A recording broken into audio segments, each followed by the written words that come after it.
हमारे छत्तीसगढ़ के भूपेश बघेल की कांग्रेस की सरकार भ्रष्टाचार और माफिया राज के नए नए तरीके ढूंढती रहती है।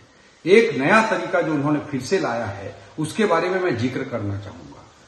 पहले काउंसलिंग का सिस्टम था, चाहे शिक्षकों की नई भर्ती होती थी उसमें भी और या फिर पदोन्नति होती थी उसमें भी काउंसलिंग का सिस्टम था। उस काउंसलिंग के सिस्टम को इन्होंने पूरी तरह से समाप्त कर दिया है।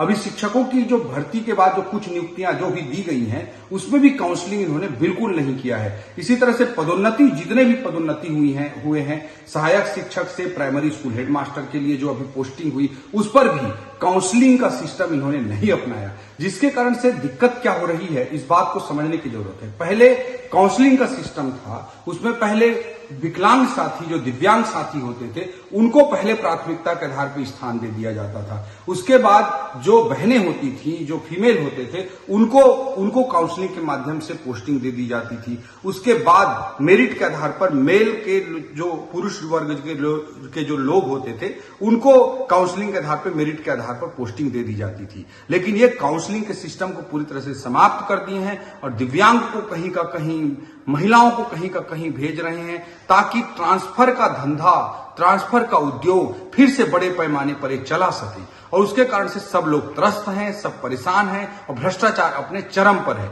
ये भ्रष्टाचार और माफिया राज के ऐसे ही अलग अलग तरीके ढूंढते रहते हैं। इसका विपक्ष का धर्म निभाते हुए मैं घोर निंदा करता हूं।